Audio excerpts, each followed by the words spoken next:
Bueno, seguimos platicando de las comisiones de postulación, seguimos platicando de la renovación de cortes, seguimos tratando de contarle a nuestra audiencia cómo va eso y cómo podría usted contribuir, porque esta es una situación en la cual la ciudadanía cuenta y mucho, cuenta y de verdad, y debería contar sobre todo ahora.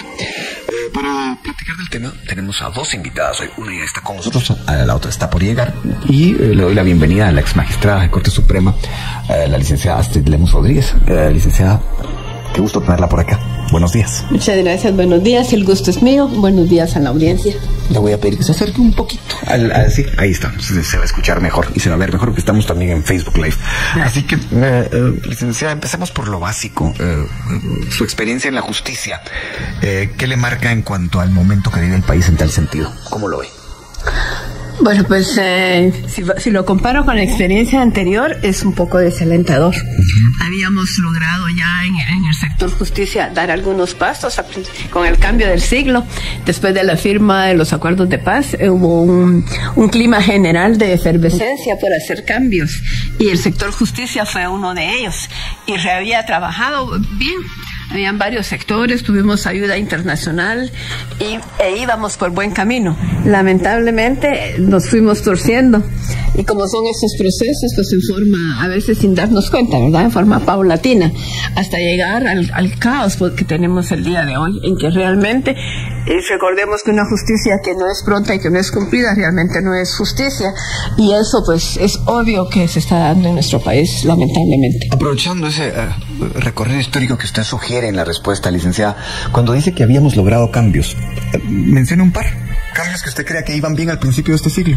Bueno, mire, nosotros se implementó y se empezó a trabajar con el Código Procesal Penal actual, que pasó de un régimen inquisitivo y con muchas reservas a ser un proceso que se esperaba.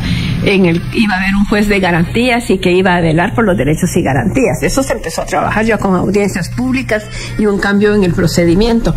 Nosotros en el organismo judicial, en la Corte Suprema de Justicia, dimos un gran salto con la modernización del organismo judicial. Pasamos de las máquinas de escribir Remington y Royal a Olimpia, muchas marcas. Sí. Pero bueno, Olimpia ya era moderna porque eran máquinas eléctricas. Nosotros todavía teníamos máquinas mecánicas, y entonces dimos el salto a empezar a dar computadoras al organismo judicial. Se construyeron y se abrieron, sobre todo, muchos juzgados y otros órganos jurisdiccionales como salas y tribunales de sentencia, y se logró que todo el país tuviera acceso a la administración de justicia, y se empezó a dar a la administración de justicia también un tono más inclusivo, poniendo tribunales en los cuales el personal era indígena, oriundo del lugar donde trabajaba, para que se pudiera comunicar en su propio idioma con las personas usuarias del servicio de justicia. Creo que empezamos a darle esa característica, que la administración de justicia es un servicio que debe de estar a disposición de los usuarios. Esa mística se perdió. Ahorita en ningún tribunal tienen ese sentido de que realmente son servidores públicos y que están obligados a atender a los usuarios de la mejor manera. Se ha olvidado que los usuarios son los que realmente debieran de ser los beneficiados con ese sistema de justicia. Usted mencionó un tema que en su momento fue objeto de muchos comentarios y de muchos elogios, el hecho de que se incluyera en la justicia a los pueblos indígenas, porque imagínense lo que era ser juzgado o tratado por la justicia en un idioma que no entendían. Eso fue un paso importante. Así es. Y bueno, entre otras cosas que usted menciona, pero también dijo algo en su primera respuesta, licenciada. Dice, paulatinamente las cosas fueron cambiando y como que no nos dimos cuenta. ¿Hay algún punto que usted pudiera decir, ahí se originó, ahí empezó, o cree que fue tan paulatino que no nos percatamos? Mire, tal vez en la práctica sí fue paulatino y fue decayendo, pero sí creo que tuvo, y ahí volvemos al tema principal de la plática del día de hoy, cuando fueron cooptadas las comisiones de postulación. Yo me siento muy orgullosa y muy satisfecha. Fui electa por la primera comisión de postulación. Esa se hizo las reformas a la Constitución, se convocó inmediatamente a la comisión y se empezó a trabajar. Entonces no hubo opción para que hubiera ninguna influencia que no estuviera prevista dentro del funcionamiento de las comisiones de postulación. Funcionó el modelo como debía haber funcionado, que pues es realmente un modelo abierto y democrático. Se iba a oír a la academia, se iba a oír a los profesionales, entre ellos iban a elegir a los mejores, entre los académicos también a los mejores de la academia, ¿verdad? Y los mismos colegas pues también iban a elegir a los que más habían destacado entre ellos, que era el espíritu, creo yo, de haber hecho de esa forma corporativa las comisiones de postulación. Pero también ahí se empezaron a dar cuenta los sectores de fuera cuál era el camino para poder ingresar. Como decíamos ayer en este mismo programa, hecha la ley, echa la trampa. Se idearon la trampa. Sí, así es. Entonces ya para el segundo, pues todavía funcionó bastante bien, pero sí ya habían ideas, ¿verdad? Y a partir de ahí, pues ya realmente se ha convertido las comisiones de postulación en un tema muy, muy complejo. ¿Y usted cree que esto en algún momento pudo haberse mejorado con un cambio en la ley o cree que esto no hay nada más que hacer que luchar desde el sistema como está? Mire, lamentablemente, no sé si en todos los países es, pero en Guatemala sí se da, se hace realidad ese refrán de que echa la ley, echa la trampa. Creo que no es problema de leyes, es problema de personas. Las leyes nuestras no son malas, pero inmediatamente que surge una ley empezamos a ver de qué forma le podemos jugar la vuelta. Y entonces hemos llegado a la situación en la que estamos, que con mucha pena, pues las comisiones de postulación están muy alejadas de su verdadero objetivo, que era hacer una selección de los mejores juristas para que llegaran a las cortes. Y de pronto empezaron a proliferar las facultades de derecho, por ejemplo. Así es lo que casi siempre se menciona. Pero me imagino que hay otras cosas que tal vez usted nos puede iluminar en ese sentido. Mire, lo que pasa es que ha habido una decadencia en varias prácticas. Por ejemplo, en el Colegio de Abogados. El Colegio de Abogados era una institución prestigiosa que hablaba cuando debía de hablar, cuando el pueblo necesitaba una guía con fondos jurídicos, se oía al colegio y era muy respetado. Los mejores juristas integraban las juntas directivas. Esta práctica se ha perdido. El Colegio de Abogados no responde ni siquiera a las necesidades de sus propios agremiados, mucho menos está jugando un papel decisivo en el país. Por eso precisamente se le había dado tanta injerencia en la conformación de muchas autoridades del sector justicia, reconociendo pues el papel que el Colegio de Abogados jugaba. Y sin embargo ahora es de los factores que influyen para poder tener un manejo no muy democrático ni muy claro de las comisiones de postulación. Sí, hay abogados que en estos micrófonos se han quejado mucho en los últimos tiempos del Colegio de Abogados. Se añade a esta charla Carmen Gadía Ibarra, que ha seguido de cerca todos los días este proceso de renovación de cortes. Ella es directora del Movimiento Pro Justicia. Carmen Gadía, gracias por estar acá. Buenos días. Gracias a ustedes, muy buenos días. Es un gusto, licenciada Lemos. Bueno, aquí estamos platicando con la licenciada. Hicimos un recuento histórico, creo interesante, como para que mucha gente tenga contexto de qué ha pasado con esto de las postuladoras. Pero si nos ponemos y nos ubicamos en el duro presente, puro y duro, por decirlo así, aunque no necesariamente tendría que ser tan duro, pero está haciendo. ¿Cuál es la evaluación que usted hace al día de hoy de lo que ha podido observar en este proceso, Un gran retroceso.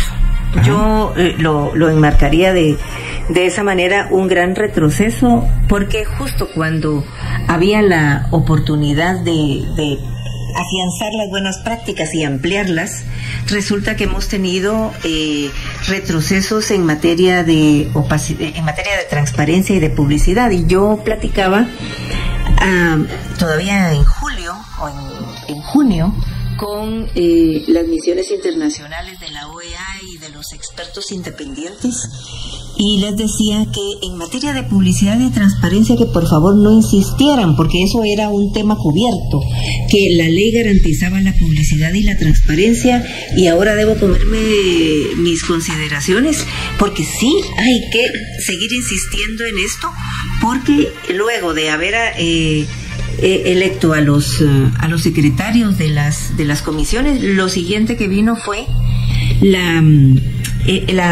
aprobación la discusión y la aprobación de las reglas internas del reglamento de ambas comisiones, y ahí surgen propuestas que eran copia la una de la otra. Perdón, me permite un pequeño paréntesis. Sí.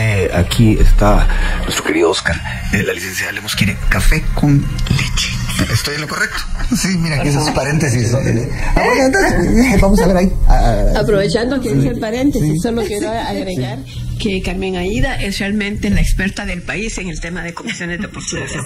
Creo que no hay en nuestro medio alguien que maneje también el tema desde el punto de vista teórico, práctico, y lo ha acompañado durante todo este tiempo. Tiene mucha experiencia. Además, experiencia como periodista. Entonces, todo eso suma. Perdón, Carmen, el paréntesis era para redondear la hospitalidad. Sí, gracias. Para redondear la idea, el asunto es que cuando toda la previsión era que no había que preocuparse por la publicidad y la transparencia, resulta que sí, porque lo primero que ocurre luego de los debates por las secretarías, y de eso hay que hablar también. Es mi siguiente pregunta, de hecho. Sí, vienen esas propuestas antidemocráticas y lo terrible es que surgen del grupo de alguien que ha sido rector de la Universidad de San Carlos, que es el grupo del licenciado Estuardo Gálvez, porque el primero que lleva la propuesta de amordazar a la prensa, de amordazar a los mismos comisionados, de reservar la información de los aspirantes, es el comisionado Julio Velázquez, del grupo de Estuardo Gálvez. Entonces, la verdad es que muy mal para ese grupo, ya bastante cuestionado desde el principio, ¿no? Pero ahora muchísimo más. Y luego surge en la otra comisión el magistrado de la Corte de Apelaciones, José Ortiz, con una propuesta igual. O sea, alguien hizo esas propuestas antidemocráticas. Articuló eso y los comisionados se prestaron. Ese fue el primer regreso que hubo a prácticas opacas y secretas. Algo que usted, según nos decía, no esperaba. Veo el reloj y nos queda medio minuto. No sé si alcanza eso, Carmen, para la importancia de los secretarios, porque estuve recientemente en la postuladora y un estudiante me lo preguntaba y no supe exactamente cómo contestar eso. ¿Por qué son tan importantes? Son importantes porque son los que tienen que ayudar al presidente de la comisión a conducir las sesiones. Es el que tiene que manejar los expedientes, es el que tiene que saber qué requisitos adicionales tiene que haber en cada expediente, tiene que conocer de primera mano los expedientes. Lo que se dice coloquialmente el teje y maneje. El teje y maneje de la comisión. Y ahí, en los secretarios que hay ahora, el único que lo sabe realmente todo es el secretario suplente, el decano Aragón, que es secretario suplente de la comisión que va a nominar a la Corte de Apelaciones.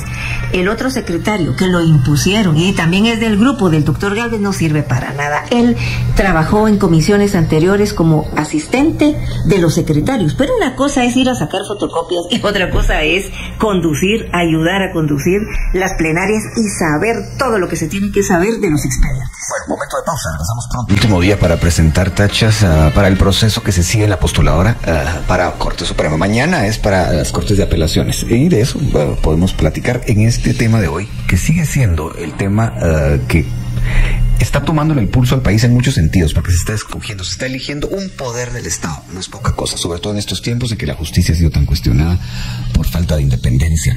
Aquí en cabina tenemos a dos invitadas, la licenciada Astrid Lemos Rodríguez, ex magistrada de Corte Suprema, y la Carmen Ibarra, que es directora del Movimiento Pro Justicia. Licenciada Lemos, le toca a usted la palabra.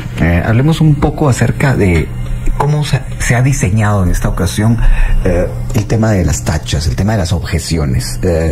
¿Qué diría usted al respecto? Mire, yo sí veo un afán de querer proteger. Imagino a ciertos candidatos que ya tal vez están visualizados quiénes puedan ser y han querido eliminar cualquier obstáculo que pueda tener su postulación o cualquier señalamiento. Yo creo que el tema de las tachas realmente se está apartando de lo que la ley dice y de lo que el espíritu constitucional también señala. Apartándose de la ley y del espíritu constitucional, ¿en qué sentido? Mire, la Constitución señala en su artículo 113, muy conocido, que los méritos que se tienen que valorar tienen que responder a la capacidad, a la idoneidad del candidato. Entonces, ha habido mucha discusión acerca de qué es ser idóneo. Y también, pero ahí hay que amarrarlo con el otro requisito, que es que sea de reconocida honradez. Fíjese que la ley no dice que sea honrado, no dice que sea de conocida honradez, dice de reconocida honradez.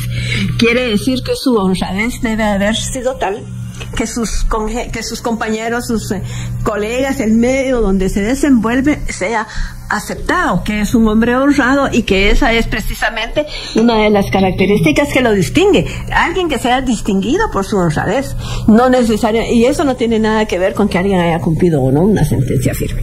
Bueno, pero en ese sentido, ¿cómo se mide eso según usted, licenciada? ¿Cómo medir la reconocida honorabilidad?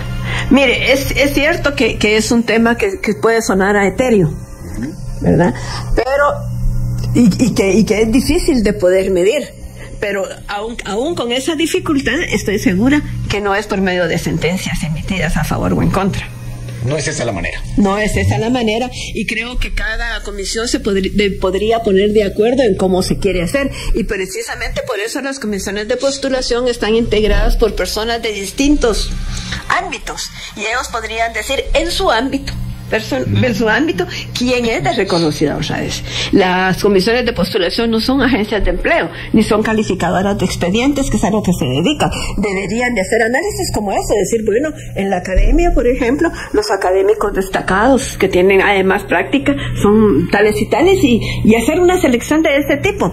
Yo comentaba que en la primera comisión de postulación que funcionó, se hizo así, y por ejemplo el licenciado Óscar Barrios Castillo no había presentado un expediente y había sido militante de un grupo ajeno, incluso adverso al que ganó la elección en el Colegio de Abogados para integrar la comisión, y no obstante este grupo lo mandó a llamar, y le pidieron que presentara su expediente, pues él había dicho que no, porque no era de ese grupo, y le aclararon que ahí la obligación de la comisión de postulación era elegir a los mejores, no a sus adeptos, ni a los mejores entre sus adeptos. Y entonces tuvimos al licenciado Óscar Barrios Castillo, que fue el primer presidente de nuestra Corte Suprema. Bueno, es lo que acaba de decir la licenciada para mucho, Carmen. No están para elegir a sus adeptos, sino a los mejores. En las condiciones actuales, ¿esto cómo se vislumbra? Hay una tendencia en la comisión que yo creo que es bastante generalizada, de reservarse los criterios cuando son casos difíciles. Por ejemplo, puede ser que no voten por Cintia Monterroso o por Rafael Curruchiche, pero no se van a pronunciar cuestionando la honorabilidad o la idoneidad de ellos, o su capacidad, ¿verdad? Y eso es algo que ha sido una práctica en todas las comisiones de postulación desde el año 2009 hacia acá, de lo que tenemos conocimiento. Y en esta ocasión... ¿Y no lo van a hacer por qué, según usted? Porque fuera de las cámaras y de los micrófonos, los comisionados antes decían que no podían pronunciarse en términos negativos respecto de un colega porque estarían faltando al código de ética del colegio, porque eso los podía llevar a que los sentaran en el banquillo de los acusados, en el Tribunal de Honor. Y ahora el problema es que si se pronuncian en contra de algo, ahí está el Ministerio Público listo para cursar las denuncias que los afectados puedan plantear, o que el mismo Ministerio Público pueda plantear contra ellos. Por ejemplo, hubo hubo claras amenazas de denuncias penales si se atrevían a cuestionar la honorabilidad, la idoneidad y la capacidad de la fiscal general por el plagio de la tesis que fue tan sonado, ¿no? Y digamos que ellos no tuvieron los elementos para verse incluso mal por no haberse pronunciado al respecto, porque la universidad que le dio el doctorado reconoció la tesis como válida. No reconoció que hubiese algún plagio, pero desde entonces ya no es solamente el problema de hablar mal de un colega, sino y que esto podría acarrear problemas en el Tribunal de Honor del colegio, sino es también la posibilidad de una denuncia penal. Eso está claro, y desde el 2022 ese es una amenaza, es un riesgo que anda dando vueltas alrededor de los comisionados. Pero ha habido experiencias en el pasado en donde lo hicieron muy bien. Yo recuerdo a quien era Tribunal de Honor del Colegio de Abogados en esos entonces, en el 2018, Julio Dougherty, y al entonces decano de la Mesoamericana, Ángel Barrios Izaguirre, que cuando les tocó que pronunciarse sobre el ex magistrado Eric Álvarez, dijeron que era una persona muy capaz, pero que lamentablemente era infame. O sea, estaba muy cuestionado, no gozaba ya de reconocida honorabilidad en la opinión pública ni en el foro de abogados del país, y que por eso votaban en contra. Y lo dijo también el entonces decano de la Da Vinci, Rodil Quintana, quien después sale ya involucrado en problemas asuntos, claro. ¿No? Pero es la única ocasión en la que abiertamente se ha dicho no voto por él, porque ya no goza de reconocida honorabilidad debido a los problemas que Eric Álvarez tuvo cuando viajó a Brasil con su asistente, ¿verdad?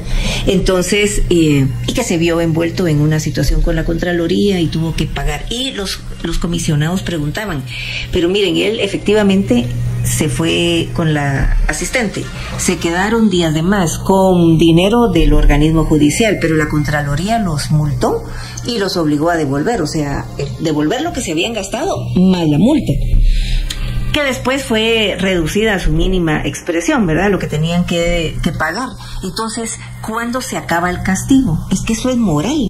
Lo que queda es un cuestionamiento moral, y eso es para toda la vida, porque él en su momento se quitó el hallazgo de la Contraloría, pagó su multa, devolvió lo que tenía que devolver, igual la asistente, porque ella también tuvo que devolver dinero y pagar una multa, pero lo que queda sobre ellos es lo moral. Y es la única ocasión en la que se ha abordado de esa manera en una comisión de postulación.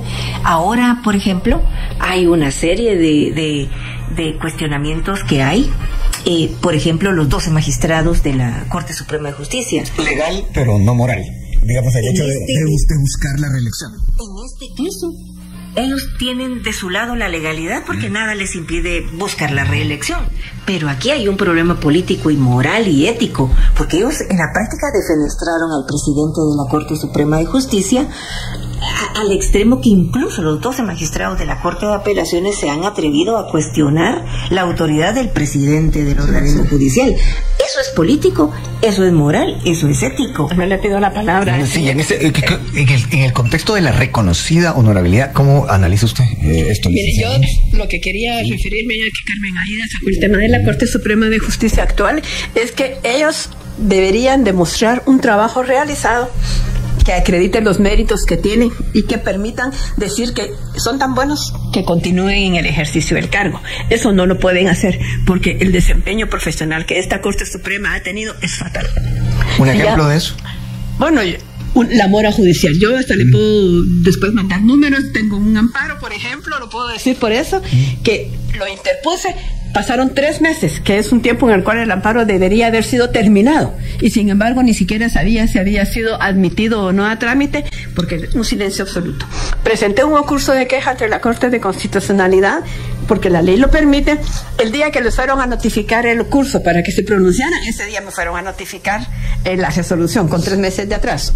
La Corte de Constitucionalidad entonces resolvió que sin lugar en la queja, porque como ya habían notificado, aunque sea con atraso, ya se había cumplido, y que los exhortaba a que continuaran respetando los términos. Eso fue en mayo. Estamos en septiembre. Mayo, junio, julio, agosto, 4 meses. No he tenido una notificación más. Ese amparo está ahorita en la primera resolución, en la primera fase. Entonces, ¿cuánto tiempo llevamos ya? Y mi caso, con curso de queja planteada, no es el único. Eso es solo un ejemplo. Ese es un ejemplo, pero yo podría decir a partir de ese ejemplo que prácticamente no están administrando justicia. Hay una denegación de justicia. Lo que se tendría que haber hecho, claro, no hay una evaluación del desempeño, pero sí está esa percepción, presentar toda la situación actual, qué mejoras han hecho. Decir cuando llegamos a la Corte, la situación era aquí, y nosotros en nuestros meses de gestión hemos hecho tal cosa y tenemos en planificación tales otras, y por eso merecemos seguir en el cargo. Pero eso que además de lo que planteó Carmen Ibarra en cuanto a que no es moral, usted ve que el desempeño no da para reelegirse. Y eso precisamente, ¿en qué han perdido el tiempo? En estar en peleas con el presidente, que solo demuestra una ignorancia, porque realmente el presidente del organismo judicial es el presidente del organismo judicial, no la Corte. La Corte es un órgano jurisdiccional que debe administrar justicia, no administrar el organismo judicial como tal. Es bien clara la ley que desde el punto de vista administrativo la autoridad máxima es el presidente del organismo judicial. Entonces dan un bochornoso espectáculo con estar discutiendo eso, y que van y se presentan todavía a la reelección. Es que esas son las cosas de las que se deberían de estar hablando en la comisión, ¿me entiendes? Bueno, nos queda medio minuto, medio minuto para ir a la pausa. En el contexto de lo que estamos hablando... Eso es tortura también. Yo sé, yo entiendo. Violación de los derechos humanos. Es una manera de decir que tenemos que ir a la pausa pronto. Pero, ¿cómo, en ese contexto, cómo vio esa reunión que de los 12 magistrados sin el presidente Óscar Cos? Pues es... Medio minuto, ¿no? Muy mal, porque... quiere decir que siguen tratando de tomar decisiones administrativo-financieras sin el presidente, porque no se afanan tanto en sacar su trabajo jurisdiccional, casación. Miren cuántas casaciones hay detenidas. Eso de los amparos es impresionante. Yo he tenido información de casos, ¿no?, que pasan años y no notifican. Ya hay una resolución, porque ahora uno puede ver cómo va el proceso, pero no notifican. O sea, no es justicia pronta. Entonces, no es justicia pronta ni cumplida, cumplida. pero sus pleitos siguen ahí en el organismo. Eso que usted me preguntó es una manifestación de que en la práctica tienen defenestrado al presidente. No son elegibles para la reelección. Bueno, en la práctica vamos a la pausa, regresamos. Y bien, hasta acá el video de hoy. Recuerden que ustedes tienen la última opinión que pueden dejar acá abajo en la cajita de comentarios. Dicho esto, nos vemos hasta el siguiente video. Adiós.